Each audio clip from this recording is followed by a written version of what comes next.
वो 2000 का रोल ने करीब 12 करोड़ रुपए का कॉन्ट्रैक्ट दिलवाया हीरो की तरीके से उस पिक्चर के लिए।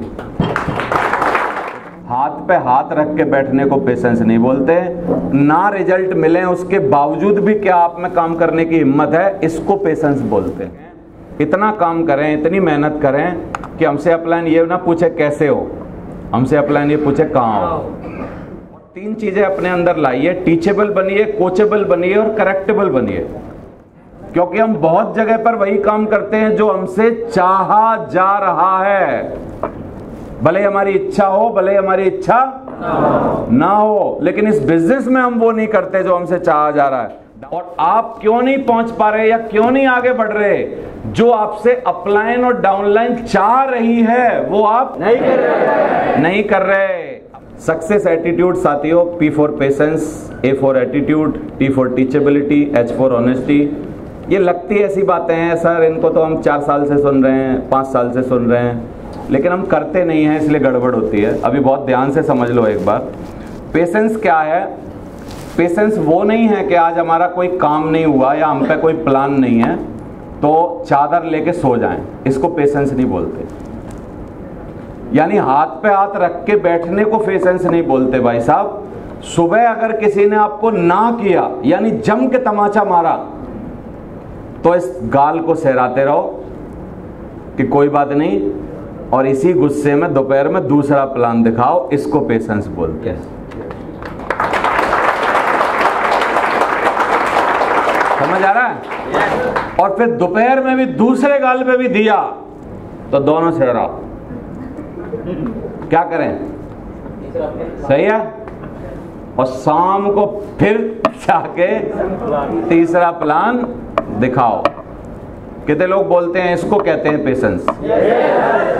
पेशेंस क्या है? पेशेंस की कहानी समझेंगे नवाजुद्दीन सिद्दीकी की जिंदगी से। नवाजुद्दीन सिद्दीकी ने अपने जीवन में सबसे ज्यादा स्ट्रगल किया। 12-14 साल बंदे ने बंबई में आके ख्वाब देखे, और कोई ऐसा नहीं था कि उसके पास क्राफ्ट नहीं था। उसने बोला वो NSD से पास है, national school of drama Delhi, NSD से पास है, बहुत अच्छा एक्टर है। अच्छा एक्टर होने के बावजूद भी, क्योंकि जब बैक और जैक नहीं होती तो वहाँ कोई सेटिंग नहीं बनती है, तो सरफरोश एक पिक्चर देखी होगी आपने, एक बहुत छोटा सा पिटने वाले गुंडे का रोल है उसका। बस वो 2 थप्पड़ खाने के बाद आमिर खान को ये बोलता है कि आपको फलाना आदमी राजस्थान में मिलेगा। इतना सा रोल है 2 मिनट का। उस 2 मिनट के रोल के 2000 रुपये मिले थे। वो बोलता है मेरे को सिर्फ 2000 रुपये मिले उस रोल को करने के, और उसमें कोई पहचान नहीं बनी, क्योंकि इतना छोटे से रोल को कौन पहचानेगा, कौन देखेगा, कौन नाम लेगा। इस रोल को दिखा के अगली जगह कहाँ काम मिलेगा। बोला इस रोल को करने के बाद 10 साल तक मेरे पास काम नहीं था, लेकिन मैं बैठा रहा, करता रहा, लगा रहा, जुटा रहा किसी भी कीमत पर। और वो जो 2000 का रोल मिला था सरफरोश में, उसके बाद मैंने चौकीदारी की, मतलब लोगों के पास पैसा कमाने के लिए जो कर सकता था वो किया। छोटे मोटे रोल अगर कोई कहीं पे मिले तो वो भी बीच में किए। लेकिन साथियों, वो रोल के बाद जब मांझी पिक्चर तक उसकी जो जर्नी है, जो अपने दम पे मांझी पिक्चर उसने चला दी, वो 2000 का रोल ने करीब 12 करोड़ रुपए का कॉन्ट्रैक्ट दिलवाया हीरो की तरीके से उस पिक्चर के लिए।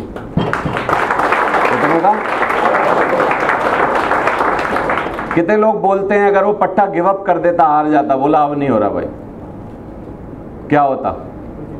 उसकी माँ ने बोला था एक बहुत तगड़ी बात जो हम लोग भी अपने गांव में सुनते होंगे कि बेटा लगे रहने से तो एक दिन घूरे के भी दिन बदलते हैं। सुना है? कितने लोगों ने सुनी है ये बात? बेटा लगे रहने से तो एक दिन घूरा, ये लड़की नहीं जानती होगी, पढ़ी लिखी है, कूड़े के कूड़ा पड़ा रहता है ना एक जगह, वो घूरा बोलते हैं। बोला उसके भी दिन बदलेंगे, उसके भी दिन बदलते हैं, अगर वो लगा रहे, पेशेंस रखे तो घूरे के भी दिन बदलेंगे, तो क्या हमारे दिन नहीं बदलेंगे? अगर हम लगे रहें तो क्या लिखा है पेशेंस के लिए? लगे रहो तब तक, तरक्की ना मिले जब तक। और इसमें अलग अलग है। मेरी जिंदगी का स्ट्रगल 3.5 साल था। मैंने 28 सितंबर 2003 को प्लान देखा, जब तक मेरी कार नहीं आई 2007 तक, तब तक मैं स्ट्रगल मानता हूँ। इस बीच में मैं 5 किलो आटा लेके आता था घर में, कर्जे वाले आ जाते थे, बहुत ज़्यादा मुसीबत होती थी। कर्जा बहुत ज़्यादा नहीं था, आदमी औकात देख के ही कर्जा लेता है। सारे मिला के 80,000 रुपये थे बस, लेकिन 80,000 भी बहुत ज़्यादा होते थे, क्योंकि मैं मास्टर की तरह पढ़ाता था। किसी दिन 200 रुपया फीस मिल गई, फिर 3 दिन किसी ने नाम नहीं लिया, फिर किसी दिन 400 मिल गए, फिर किसी ने 3 दिन नाम नहीं लिया, फिर 2-4 को और कोरेदा भाई अपनी फीस दो, आपका महीना हो गया है। और किसी दिन अगर ऐसा लक्की दिन होता था कि 5 आदमी एक ही दिन फीस दे गए, उस दिन मैं राजा की तरह होता था, क्योंकि जेब में 1000 रुपये होते। समझ आ रहा है कि नहीं आपको? तो इस तरीके के दिन होते थे। प्लान दिखाते समय 50-50 रुपए का तेल डलवाता था इसमें स्कूटर में और मोटरसाइकिल में, और हिला हिला के देखता था वहां चली जाएगी कि नहीं, यहाँ चली जाएगी कि नहीं। वो जो 3.5-4 साल अगर मैं गिव अप कर देता तो बोलता यार ये सेफ्स ऑफ बिजनेस तो काम ही नहीं कर रहा है। कभी नहीं सोचा मैं एक ही बात सोचा, मैंने कहा यार इसके अलावा रास्ता नहीं मिलेगा। जो कुछ भी है इसी में पार हो जाते हैं, इसी में कर देते हैं, इसी में दिखा देते हैं, जितनी मेहनत है इसी में लगा देते हैं। तो पेशेंस की सही परिभाषा है, अगर आप समझ गए हो तो, हाथ पे हाथ रख के बैठने को पेशेंस नहीं बोलते। ना रिजल्ट मिले उसके बावजूद भी क्या आप में काम करने की हिम्मत है, इसको पेशेंस बोलते हैं। एक पहलवान मान लो दूसरे पहलवान से लड़ रहा है और अगले पहलवान ने कोई ऐसा दाव लगाया वो पटक दिया। अभी क्या करे पहलवान दूसरा? क्या करे? पटक दिया, दोबारा उठे, चित्त ना हो, क्या करे? दोबारा हिम्मत करे, फिर दाव लगाने की कोशिश करे। अभी दूसरा पहलवान फिर ताकतवर है, उसने फिर दूसरा दाव लगा के पटक दिया। अभी क्या करे? बोल नहीं रहे आप लोग? लगा रहे, अभी भी गिव अप ना करे, फिर तीसरा दाव लगाने की कोशिश करे। अगला पहलवान बहुत ताकतवर है, फिर तीसरी बार गिरा दिया उसने। अभी क्या करे? और आप कितने मैचों की कुश्ती देख लो, कई बार ऐसा होता है तीसरी चौथी बार भी पटकने के बाद नीचे वाले की एक बार जुगाड़ बनती है और उसी में खेल खत्म हो जाता है। बोलो आप। तो कितने लोग बोलते हैं गिव अप करने से मामला खराब हो जाएगा? हो जाएगा ना? तो गिव अप तो नहीं करेंगे ना? ग्रेट। तो पेशेंस के साथ लगे रहिए, और पेशेंस बहुत इंपॉर्टेंट चीज है। एलिफेंट और कैट की कहानी आपको पता होगी। तो बिल्ली को बच्चे जो होते हैं वो सिर्फ क्या है ना 2-3 महीने में ही हो जाते हैं, और एक बार में ही 5-6 होते हैं। लेकिन अतनी का बच्चा 22 महीने में एक होता है। सही है? 22 महीना पेशेंस रखना पड़ता है। बड़ी उपलब्धियों के लिए पेशेंस हमेशा बड़ा रखना पड़ता है।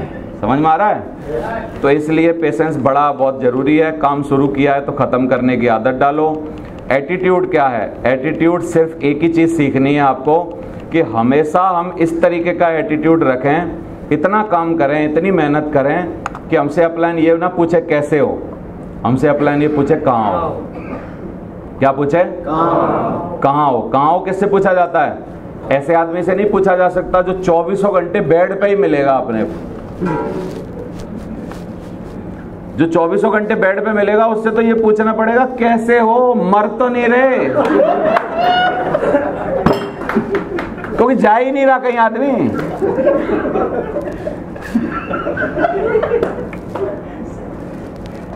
सुबह देखो वही बेड पे पड़ा है, शाम को देखो बेड पे पड़ा है, रात को देखो बेड पे पड़ा है, संडे को बेड पे पड़ा है, बुधवार को बेड पे पड़ा है।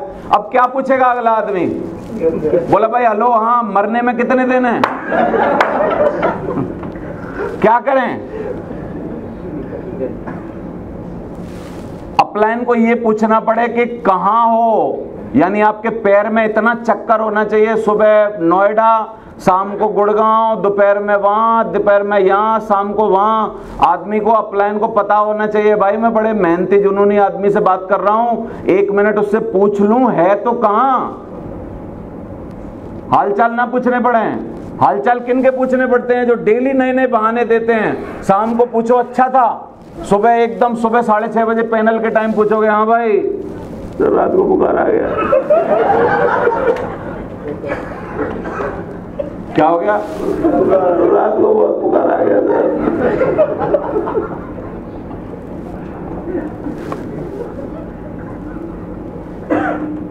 समझ आ रहा है आपको? क्या पूछना पड़े अपलाइन को? कहाँ हो। ये मेहनत का एटीट्यूड है भाई साहब। एटीट्यूड एक ही घुसाना है अपने दिमाग में। किसका?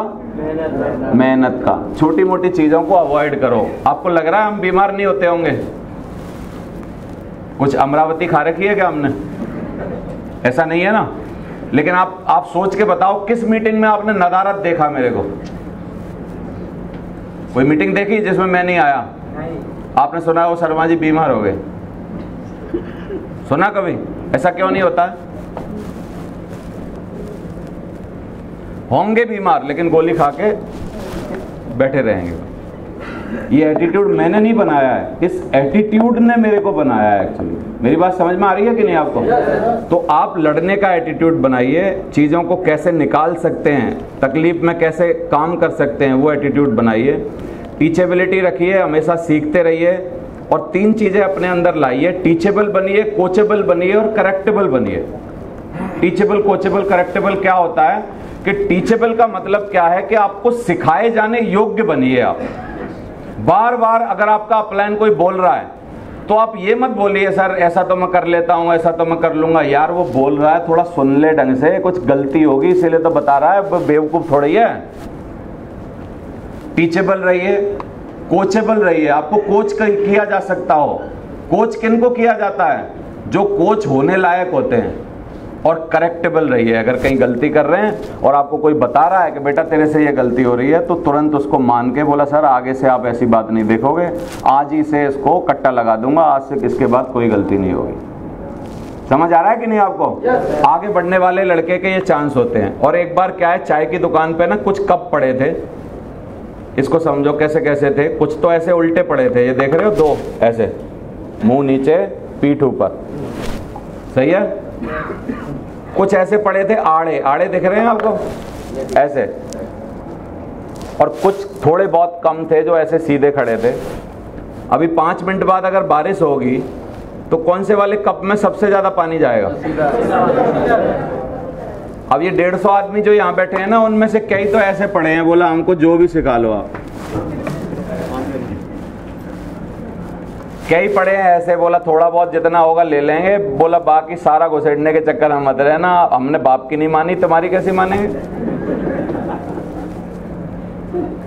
समझ आ रहा है?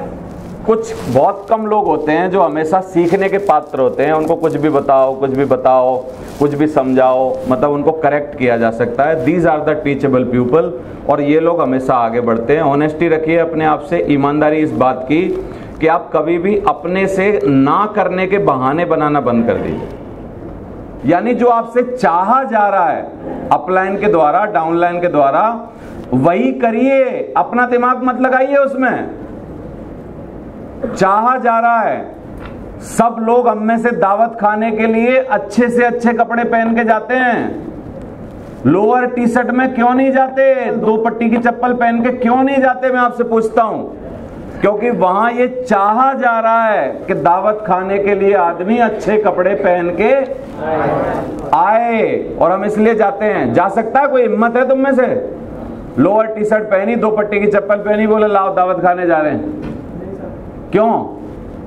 क्योंकि हम बहुत जगह पर वही काम करते हैं जो हमसे चाहा जा रहा है, भले हमारी इच्छा हो, भले हमारी इच्छा ना हो। लेकिन इस बिजनेस में हम वो नहीं करते जो हमसे चाहा जा रहा है। डाउनलाइन हमसे क्या चाह रही है? ईमानदारी से पूछिए। वो चाह रही है तुम समय पे आओ।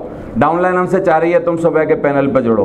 डाउनलाइन हमसे चाह रही है तुम हर मीटिंग में दिखो। डाउनलाइन हमसे चाह रही है कि हम फॉलोअप का टाइम लें और आप हमेशा आओ। डाउनलाइन हमसे चाह रही है कि आप प्लान दिखाओ, इतना अच्छे से अच्छा दिखाओ कि उसके रिजल्ट आ जाएं। इतना सब चाह रही है, उसके बाद हम उसकी चाहतों का कोई ध्यान नहीं रख रहे। समझ में आ रहा है कि नहीं आपको? तो जो आपसे चाहा जा रहा है, मेरे से क्या चाहा गया जिसको मैंने हमेशा पूरा किया कि देवेंद्र शर्मा टाइम दे देगा, तो वो टाइम से आए। आज तक कोई छुट्टी नहीं। तो मैं क्यों हूं इस लेवल पे? जो मेरे से चाहा जा रहा है मैं हमेशा वही कर रहा हूं। और आप क्यों नहीं पहुंच पा रहे या क्यों नहीं आगे बढ़ रहे? जो आपसे अपलाइन और डाउनलाइन चाह रही है वो आप बोल नहीं रहे, नहीं कर रहे। तेजी से बोलो, नहीं कर रहे, नहीं कर रहे। अपलाइन चाह रही है कि आप प्लान दिखाओ, नहीं दिखा रहे। फॉलोअप पे सही समय पे जाओ, नहीं जा रहे। हर ट्रेनिंग में आओ, नहीं आ रहे। आपसे जो जो चाहा जा रहा है, अगर आप सिर्फ एक फार्मूला बना लें, मेरे से जो चाहा जाएगा आज के बाद हमेशा मैं वही करूंगा। इसमें मेरी इच्छा हो नहीं हो, पैसा हो नहीं हो, जो मेरे पास हो नहीं हो, मेरे से मेरा काम वही है। ईमानदार रहूंगा अपने प्रति। जो मुझसे चाहा जा रहा है वो मैं किसी भी कीमत पर करूंगा। सिंपल फार्मूला है। फिर इसके बाद कुछ भी दिमाग लगाना पड़ेगा। एटीट्यूड कैसा बन गया? सक्सेस वाला। किन चीजों से बना है? जल्दी से देखते हैं क्या क्या। ये 4 चीजों के कॉम्बिनेशन से एटीट्यूड हमेशा हमारा ऐसा रहता है कि आदमी हमेशा कुछ भी करने के लिए तैयार रहता है।